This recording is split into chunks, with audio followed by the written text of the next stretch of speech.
Now, I know you've heard of the axis of evil, and I know you've heard of the dark triad, but have you heard of the trivium trap?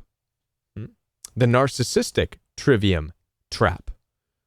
No? What is the trivium trap? The trivium trap is a collective of 3 words that all have something in common. Well, they're more than just words. They're principles, they're concepts, they're ideas that have been governing your life, governing my life, keeping us stuck in toxic relationships. And what they all have in common is that these words, these concepts, these principles are not even objectifiable. They're subjective only, which means they don't really exist. What are these words? These 3 words that make up the trivium are trust, hope, and faith. Trust, hope, and faith. Now, there's a place for these words, and we're going to talk about that in this video. But intimate relationships that are founded on these words, that enter into intimacy, founded on these words within this trivium, it's like entering into the Bermuda Triangle. You may disappear and never be found again. It's dangerous. Each one of these words comes with consequences of the misuse being a foundation of your intimate relationships. Let's talk. My name is Kevin. This is the Royal We. Now, before I do continue with this very important message about the trivium trap that keeps you stuck in toxic relationships, I want to let you know that I'm here to support you.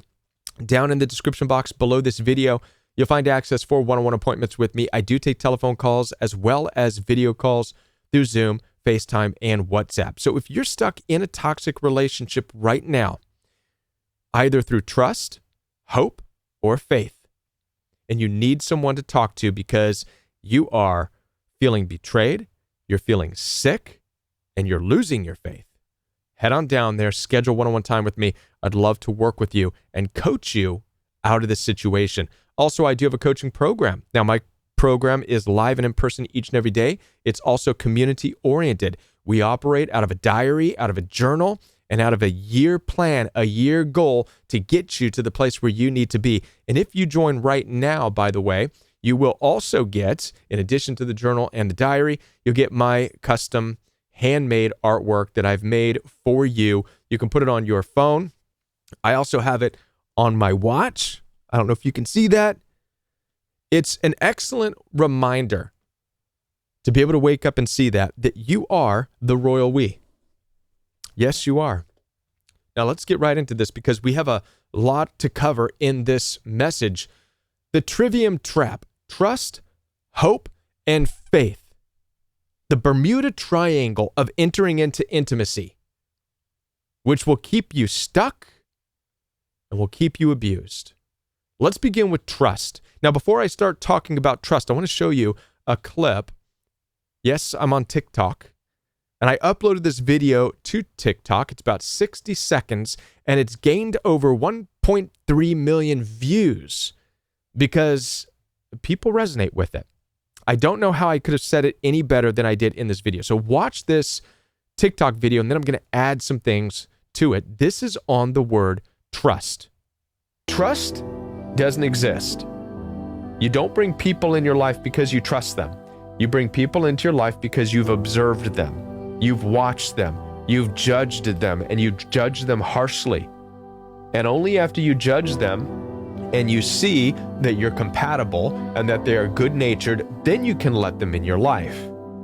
Too many people trust others without even knowing them. If you hear of betrayal, it's because of someone's trust. Trust is what gets betrayed. Knowledge doesn't get betrayed. What is trust? Anybody? What is trust? Trust is the absence of knowledge. Everybody say this with me. Trust is the absence of knowledge. A dangerous territory when you really think about it. When you are with a partner and you're trusting that they won't cheat on you, you're trusting that they're doing the right thing, you're trusting that they're going to work hard, you're trusting that they're going to do this, you're trusting that they're doing that, what you're really saying is, I don't know. I'm going to share a little bit of the ancient scripture, the biblical context of this for you, because there's something really profound that we need to understand about a message that the Bible gives us, and it's this: don't entrust yourself intimately with people. Now, there's a place for trust, but not in your intimate relationships. One of the things that we understand about Jesus is that Jesus did not entrust himself to anybody. Why? Because it says he knew mankind. He knew the hearts of mankind, so he did not have to trust. The implication there is that knowledge is better than trust. And when you look at how Jesus operated in his life, he didn't trust any of the disciples or even his close friends. He didn't have to trust them. Why? Because he knew them. In fact, when you go back and read the scriptures of how Jesus gained his close friends, his disciples, he called them by their names from under the tree. Not only their names, but their parents' names. He knew their occupation. He knew them. He knew enough about them to where trust wasn't a part of it. He knew them. Including Judas, by the way. This is interesting. Watch this. A lot of people think that Jesus in the story of his crucifixion was betrayed by Judas. How many of you have heard that? Of course you've heard it. Because in the English translation, Jesus went to Judas when he was arrested and said, "You betray me with a kiss." But how many of you are aware that that's just the English translation? And that's not really what was implied. I did some digging, and in the Greek text, what Jesus really said was, "Judas, you're giving me over with a kiss." Jesus wasn't betrayed by Judas because Jesus didn't operate out of trust. Jesus knew what Judas was going to do. Jesus had knowledge of exactly what Judas was after, what his goals were, what his motives were. As a matter of fact, a few scriptures before Jesus' arrest, Jesus said, "Judas, what you're going to do, go do it. Go gather your friends. Have them meet me on top of this hill. Now is the time." So did Jesus experience betrayal? No, because Jesus had knowledge. Now you think about this in the context of your relationships, the toxic relationships you've been in. Think of how much of it was just built on trust. It was founded on trust, something that doesn't exist. Because there was no knowledge. It was built on a lack of knowledge. There's one more very important thing to understand about trust, because it is the absence of knowledge. God says in the Old Testament, "My people perish. My people are dying for lack of" what? Write your comment down below. What is it? Is it trust? Does the Old Testament, does the ancient Hebrew literature say my people perish for a lack of trusting others? No. It says what? My people perish for lack of knowledge. We become a society that has given up on getting to know people, understanding them, gaining knowledge of who they are and how they operate and how they act and how they treat other people and what their motives are and what they want. We've given up on all of that in exchange for what? I trust. Problem with that is that, one, you perish because you're without knowledge of the situation and the person. You don't know them. That's why you're trusting. And as a consequence, you are betrayed. Now, I could talk more about betrayal, but I'll save it for a different video.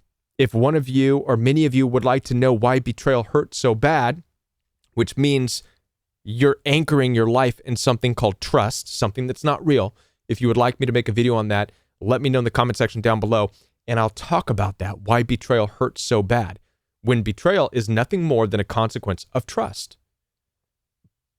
You stop operating in life, founding your relationships on trust, you won't have to worry about betrayal. Because remember, Knowledge doesn't get betrayed. Only trust.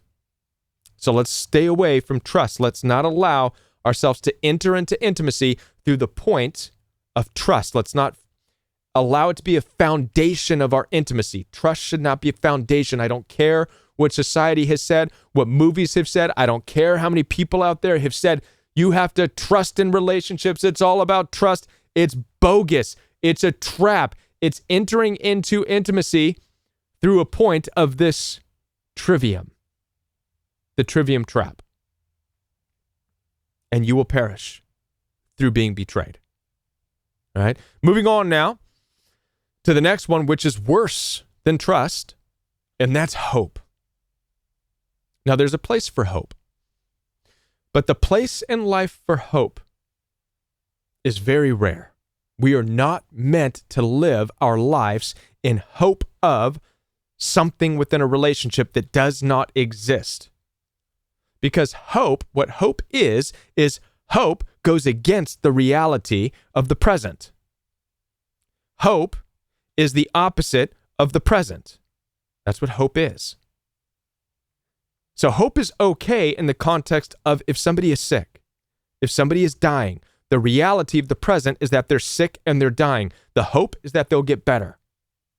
But that's meant to be a temporary thing. Either they get better and your hope is released, or they die. Either way, that hope is released. We are not meant to stay in a place of hope. Why? The Bible also offers insights on this. I know I'm full of scriptures today. I hope you don't mind. Listen, it doesn't matter. If you don't want to believe in Jesus, that's fine. But at least accept the ancient understanding here. They're on to something. The Bible says this, hope deferred makes the heart sick. We're not meant to stay in a place of hope for too long because it makes your heart literally sick. It makes you sick. Now, I've made videos talking about how narcissistic abuse and toxic relationships causes illnesses, chronic illnesses, autoimmune diseases. There's studies that prove this stuff, but it starts with the heart becoming sick by staying in a place of hope. I stayed far too long in a place of hope when I was dealing with toxic, narcissistic, abusive in-laws. I was going and visiting these people, hoping each time would be better than the next. And I thought it was a good thing. I was conditioned to believe that being hopeful was a good thing. I was just becoming sicker. We're not meant to look at a situation, to look at circumstances, yet put our energy onto a circumstance that does not exist. We can't do that for too long. We will become sick. Hope deferred makes the heart sick. I'm going to give you an example of hope used in the right way. Once again, it's a biblical example. It's the story of David. How many of you know story of King David? His son, one of his sons, became very sick. David knelt down by his son for days. He refused to eat, and he wept, and he cried while his son was sick. He was in a place of hope. How do we know this? Because after days of David starving himself, crying and weeping in a place of hope, his son finally died. When his son died, David, according to the text, got up. The first thing he said was, "Go prepare me some food. I'm hungry." And his servants their minds were blown. They were like, "David, your son just died and you want to eat?" David put hope into perspective for us. You ready? He said, while my son was sick, there was a chance. That's where hope is. There was a chance for him to get better. My son is dead. So what good is staying in a place of hope going to do? It's not going to bring him back. It's done. There's wisdom in that. David released the hope and was able to move on with his life. Many of you are in toxic relationships that died a long time ago. The relationship became sick at some point, and then it just died. yet you're still in that place, buckled over, hands and knees, crying, weeping, mourning out of hope. All that's happening is you're becoming sicker. Much like being in fight or flight, we're not meant to be in that mode all the time. Hope is not something we're supposed to be in all the time because it will make you sick. It will erode you. So the consequence of being in hope is that it will make your heart sick. Founding a relationship of intimacy on hope, which means you're not looking at the reality of what's taking place. You're staying in a position, if you will, of waiting for something to happen that's not going to. It's going to make you sick. That's the consequence of hope. So what's the consequence of trust? Real quick, the consequence of trust is betrayal. What's the consequence of hope? You become sick if you're in hope for too long. Both these words so far are words that are not meant for your intimate relationships. Remember, knowledge over trust, and then accepting reality that the relationship has died over hope. Okay? The last and final word of the trivia, part of the trap, is faith. Faith. What is faith? Faith is believing in the unseen. How many of you have been stuck in toxic relationships, believing or having faith that you'll be accepted, faith that you'll fit in, faith that the relationship will be better, faith that things will change, faith, I believe in miracles. I believe in miracles. I believe anybody can change. I have faith. Faith. Faith, when it's misused, as in a toxic relationship, becomes delusional. Faith is not meant for relationships with people. The word faith doesn't belong there. Faith is a word that's attributed to God only. As a matter of fact, if you are a person of faith, this is what they call it. It means you're a person of what? A person who believes in God. God requires faith. Your spirituality requires your faith. Why? Because it's believing in the unseen, because you're not allowed to see past faith. That's what that word is for. It's a vertical word, not horizontal. You don't need to have faith with people. Why? Because you can see people, you can hear people, you can touch, you can connect, you can observe, you can judge, you can sense, you can use all the things that God has equipped you in this life to navigate relationships.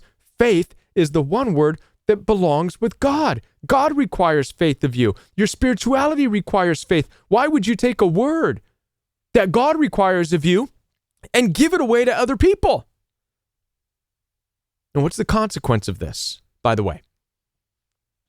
Anybody want to take a guess? I have my cigars out. I have an idea. I have an idea of what the consequence is of operating out of faith in your relationships. When you take and you steal a word that belongs with God and you try applying it to people, I believe the consequence of that is you break that word, you break faith. You're stealing what belongs to God, you're giving it away to other people, and it gets ruined. And suddenly faith is broken.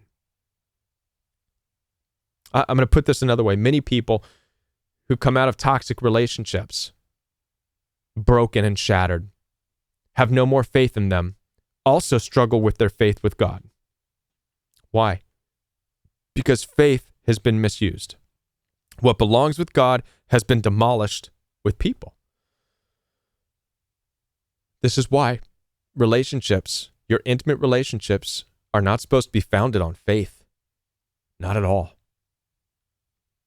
You don't need to apply a rule for the unseen to things you can see. Goes back to the old saying, when somebody shows you who they are, believe them. You don't have to have faith. Believe them. A narcissistic person, a toxic family will show you who they are. Believe them. You don't need to have faith. Don't exhaust the one word that belongs with God. I believe that's the most dangerous territory of all. When you start having faith in people, you ruin the concept of faith.